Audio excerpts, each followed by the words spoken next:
Sebuah blokade teknologi raksasa pernah dirancang untuk melumpuhkan satu perusahaan dari rantai pasok paling vital di bumi. Mereka dilarang membeli mesin litografi ekstrim yang menjadi tumpuan industri chip global untuk mencetak sirkuit mikro. Selama bertahun-tahun, para analis geopolitik yakin ambisi mereka sudah mati. Namun pada tahun 2024, entitas ini merilis arsitektur revolusioner yang memicu kegemparan global. Alih-alih mengecilkan ukuran transistor dengan mesin termahal di dunia, mereka merekayasa ulang bentuk fisik chip itu sendiri demi melompati sanksi barat. Terobosan ini diklaim mampu menandingi dominasi teknologi tercanggih milik Taiwan serta Korea Selatan, langsung dari dalam genggaman sebuah ponsel pintar.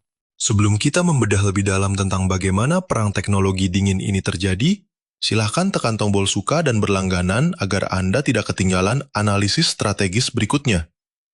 Hari ini, Anda dan saya akan menelusuri bagaimana sebuah negara yang terisolasi dari alat tercanggih di dunia mampu menciptakan teknologi yang melampaui logika pasar bebas. Untuk memahami rahasia di balik perlawanan ini, kita harus melihat aturan tak tertulis yang mengendalikan geopolitik teknologi selama 60 tahun terakhir. Industri global sangat bergantung pada satu premis sederhana, yaitu terus memperkecil komponen silikon demi melipat gandakan kekuatan komputasi global.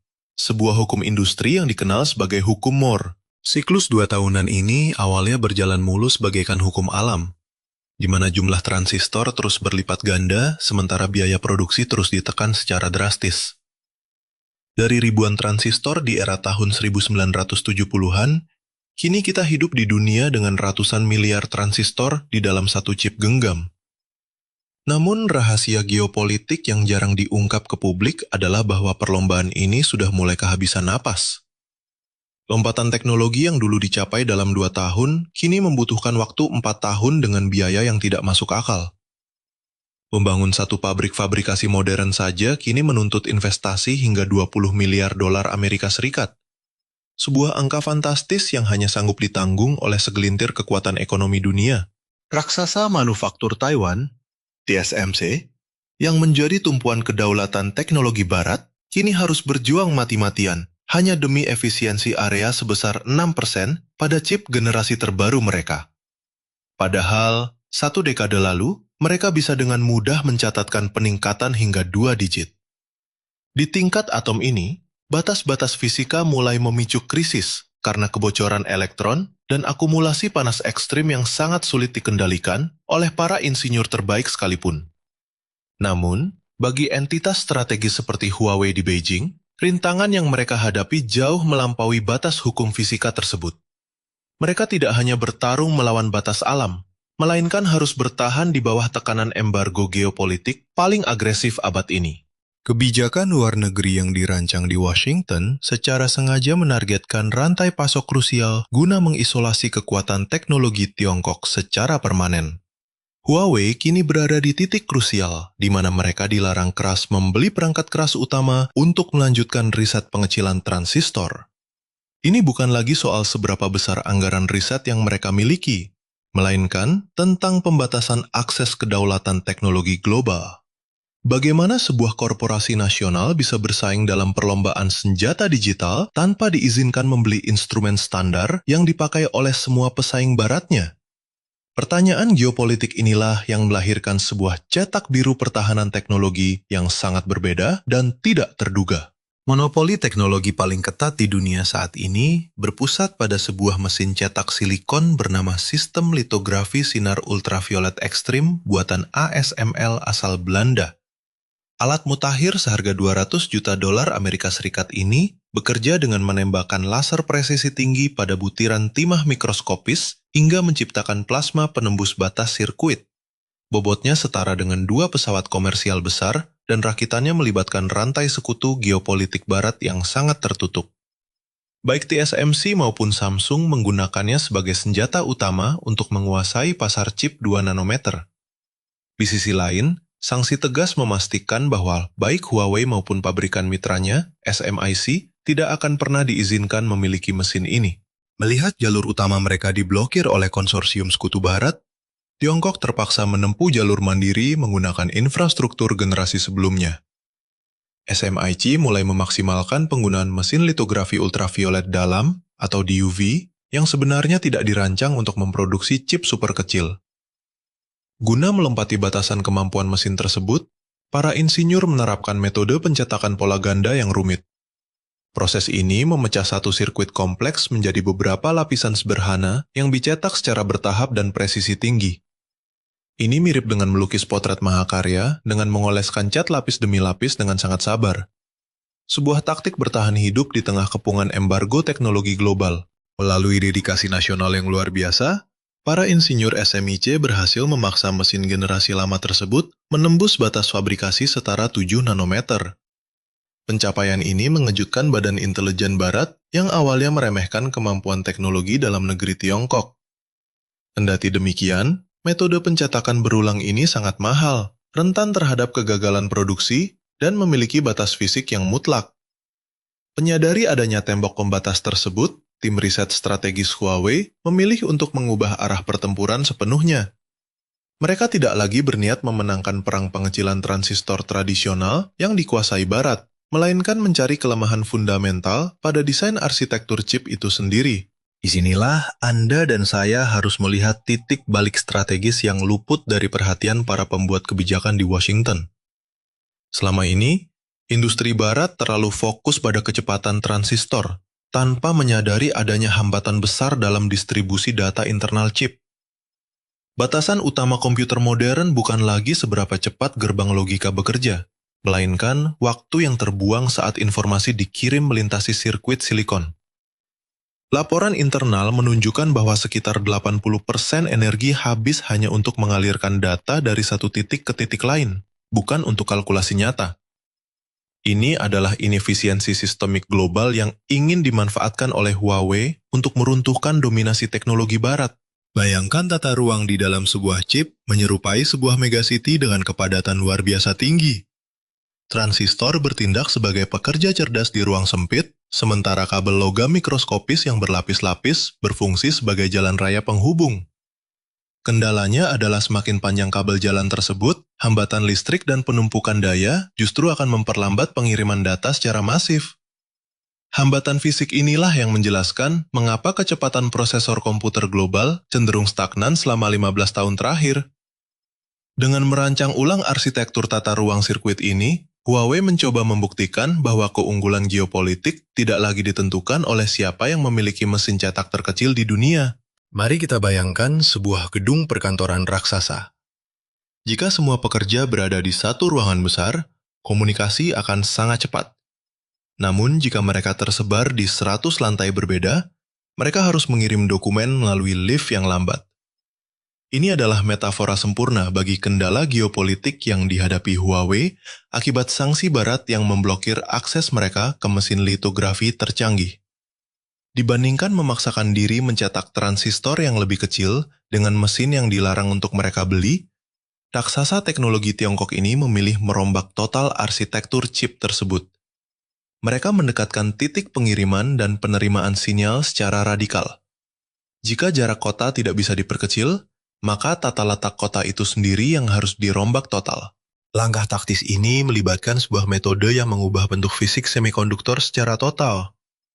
Ini adalah senjata rahasia Huawei untuk menembus batas teknologi demi menandingi performa chip berspesifikasi 1,4 nanometer tanpa perlu memproduksinya secara langsung. Pendekatan ini dinamakan toe scaling atau optimalisasi waktu tempuh sinyal dalam prosesor. Bayangkan selembar kertas penuh tulisan, di mana kata di ujung kiri atas sangat jauh dari ujung kanan bawah. Namun saat kertas itu dilipat menjadi dua, kedua kata tersebut kini berada sangat dekat, hanya terpisah tipisnya kertas. Strategi lipat ganda inilah yang diterapkan pada chip untuk memotong waktu transmisi data secara drastis dalam persaingan teknologi global ini. Dengan membagi sirkuit logika menjadi dua bagian lalu menumpuknya, jarak tempuh sinyal menyusut hingga 1/1000 kali lipat karena bergerak lurus ke atas. Milimeter kini berubah menjadi hitungan mikron. Berdasarkan data awal, Huawei mencatatkan kerapatan hingga 238 juta transistor per milimeter persegi melalui metode lipat ini. Hasilnya adalah lompatan efisiensi energi yang luar biasa bagi industri teknologi Tiongkok yang sedang ditekan. Mereka memproyeksikan bahwa pada peta jalan teknologi hingga tahun 2031, Teknik ini mampu menyamai kehebatan chip 1,4 nanometer tanpa butuh mesin EUV sama sekali. Ini adalah tamparan keras bagi pihak-pihak yang mencoba membatasi kemajuan mereka. Dalam peta persaingan global, ukuran nanometer kini lebih berfungsi sebagai label pemasaran alih-alih ukuran fisik yang presisi. Angka 2 nanometer tidak berarti lebar fisik transistornya benar-benar 2 nanometer, melainkan simbol tingkat kepadatan kinerja tertentu. Strategi geopolitik Huawei di sini bukanlah menciptakan transistor baru berukuran 1,4 nanometer dari nol. Namun, dengan menumpuk dua lapisan chip lama yang sudah matang secara teknologi, mereka berhasil menyamai kepadatan performa tersebut. Ini adalah inovasi tingkat sistem yang cerdas untuk mengimbangi ketertinggalan teknologi fabrikasi. Menumpuk dua buah chip berukuran 7 nanometer tidak akan secara ajaib menghasilkan chip 3,5 nanometer, melainkan menghasilkan chip 7 nanometer yang sangat padat. Mari kita cermati bagaimana jarak antar lapisan yang sangat tipis ini membuat sinyal bergerak jauh lebih cepat dengan daya yang lebih hemat. Performa keseluruhan chip ini akhirnya mampu menandingi produk hasil mesin cetak yang lebih canggih milik Barat. Ini adalah siasat geopolitik yang luar biasa cerdik untuk menerobos sanksi sepihak. Jika Anda dilarang memiliki mesin presisi tinggi untuk menggambar garis sirkuit yang super halus, berhentilah mencoba menggambarnya. Cukup tumpuk gambar-gambar yang sudah Anda miliki saat ini. Namun, ambisi besar ini menghadapi dua tantangan teknis yang sangat berat. Tantangan pertama berkaitan dengan sebuah angka krusial yang diamati ketat oleh para pakar dunia. Sedangkan yang kedua adalah masalah hukum fisika murni yang berisiko menggagalkan semuanya. Saat rencana strategis ini diumumkan, ada satu angka yang langsung memicu perbincangan hangat di kalangan pakar semikonduktor global. Angka itu bukanlah 1,4 nanometer, melainkan 1,5 mikron. Ini adalah target jarak penyambungan atau bonding pitch yang ingin dicapai Huawei untuk menyatukan lapisan-lapisan chip mereka. Ketika dua lapisan chip ditumpuk, keduanya harus bertukar data miliaran kali per detik melalui titik-titik tembaga mikroskopis. Semakin rapat titik-titik ini, semakin deras arus datanya. Saat ini, produsen papan atas dunia seperti TSMC, AMD, dan Intel baru mampu mencapai angka 9 mikron dalam produksi massal mereka. Sementara itu, Huawei secara mengejutkan berambisi melompat langsung ke angka 1,5 mikron. Angka tersebut berarti 6 kali lipat lebih rapat dibandingkan standar industri terbaik saat ini. Melompat dari 9 mikron ke 1,5 mikron bukanlah sebuah kemajuan kecil biasa. Ini membutuhkan peralatan baru, material baru, dan teknik manufaktur canggih yang biasanya membutuhkan waktu 1 dekade bagi industri global untuk mencapainya. Jika Huawei berhasil mewujudkan ambisi ini, peta kekuatan teknologi dunia akan berubah total. Dengan koneksi sepadat itu, dua chip yang ditumpuk tidak lagi bekerja seperti dua komponen terpisah, melainkan menyatu menjadi satu prosesor raksasa berkinerja tinggi.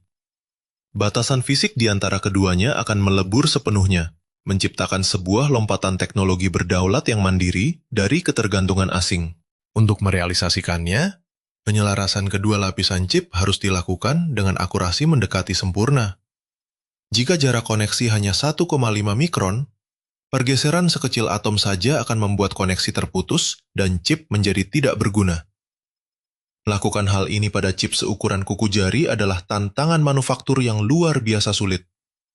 Dibutuhkan mesin deteksi tingkat atom dan robotika dengan presisi sangat tinggi, yang saat ini belum dikuasai oleh negara manapun untuk produksi massal.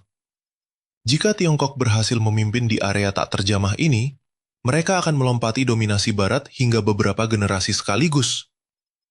Namun, perjuangan sesungguhnya adalah memastikan tingkat keberhasilan produksi yang tinggi.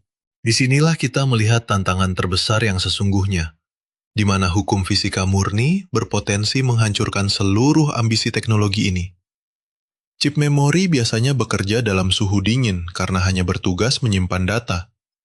Namun chip logika bekerja sangat keras dengan memproses data miliaran kali per detik, menghasilkan panas yang luar biasa tinggi. Bayangkan jika ratusan miliar transistor bekerja bersamaan pada kecepatan penuh dalam ruang yang sangat sempit dan tertumpuk rapat. Panas ekstrim ini akan terperangkap dan berisiko merusak sistem secara keseluruhan. Di pusat data raksasa penopang kecerdasan buatan, sistem pendinginan masif adalah keharusan, dan chip tumpuk ini menuntut solusi thermal revolusioner agar tidak meleleh saat digunakan. Pipa pendingin dan kipas raksasa adalah solusi lazim di pusat data, namun Huawei menghadapi medan tempur geopolitik yang jauh lebih sempit. Mereka harus menerapkan teknologi ini langsung pada prosesor Kirin untuk ponsel pintar. Mari kita lihat lebih dekat bagaimana pertarungan teknologi ini terjadi di genggaman kita. Tanpa kipas atau ruang pendingin cairan, ponsel hanya mengandalkan lempengan grafit tipis untuk membuang panas. Ketika dua chip logika ditumpuk langsung, lapisan atas bertindak bagai selimut ketat yang mengurung suhu ekstrim di bawahnya. Ini menciptakan perangkap panas mematikan tepat di tengah komponen. Menemukan jalan keluar dari batasan hukum fisika ini menjadi syarat mutlak bagi Huawei jika ingin lepas dari jerat sanksi barat. Meskipun ilmuwan mencoba menyisipkan saluran mikroskopis cairan ke dalam silikon, belum ada teknologi yang siap diproduksi massal. Bagi Huawei, memecahkan masalah suhu ini adalah penentu apakah cetak biru taktis mereka benar-benar nyata atau sekedar propaganda teknologi. Tantangan berikutnya adalah tingkat keberhasilan produksi atau yield. Dalam industri semikonduktor, membuat chip berfungsi jauh lebih sulit dibanding merancangnya. Jika sebuah chip gagal sebanyak 60% di lantai pabrik, proyek ini akan gugur. Bisnis teknologi global tidak akan bertahan jika 6 dari 10 prosesornya cacat. Menggunakan mesin litografi lama yang sudah dipaksa melampaui batas kemampuannya membuat perjuangan ini kian berat. Proses penyatuan yang rumit ini kian memperparah risiko kegagalan produksi. Huawei menargetkan realisasi penuh teknologi ini pada tahun 2031. Sekitar 5 tahun ke depan. Di tengah perebutan supremasi global, 5 tahun bisa mengubah segalanya. Namun, langkah nekat Huawei ini telah mengguncang peta kekuatan teknologi dunia. Mereka menemukan celah di tembok blokade yang tadinya dianggap kokoh tak tertembus. Menumpuk komponen jelas memakan biaya fantastis dibanding membiarkannya datar karena membutuhkan presisi ekstrim. Penyatuan pada skala 1,5 mikron jauh lebih mahal daripada 9 mikron. Di sini, yang mereka pertaruhkan adalah anggaran tak terbatas demi mengejar kedaulatan teknologi. Mendapatkan performa tinggi dalam ruang terbatas dengan biaya mahal adalah harga yang harus dibayar. Bagi Huawei yang terisolasi dari rantai pasok global, kesepakatan ini sangat masuk akal. Mereka lebih memilih memiliki chip mahal berkekuatan tinggi daripada tidak memiliki chip canggih sama sekali. Ini adalah inovasi yang berbeda dari hukum industri selama 60 tahun terakhir. Setiap kali blokade luar mencoba menutup jalan, selalu ada celah baru yang diciptakan. Sekarang, pertanyaan besarnya untuk kita semua, mampukah raksasa teknologi Tiongkok ini menjinakkan suhu ekstrim demi melahirkan generasi baru ponsel pintar mereka? Tekan tombol suka dan berlangganan agar Anda tidak melewatkan analisis geopolitik menarik berikutnya di saluran ini.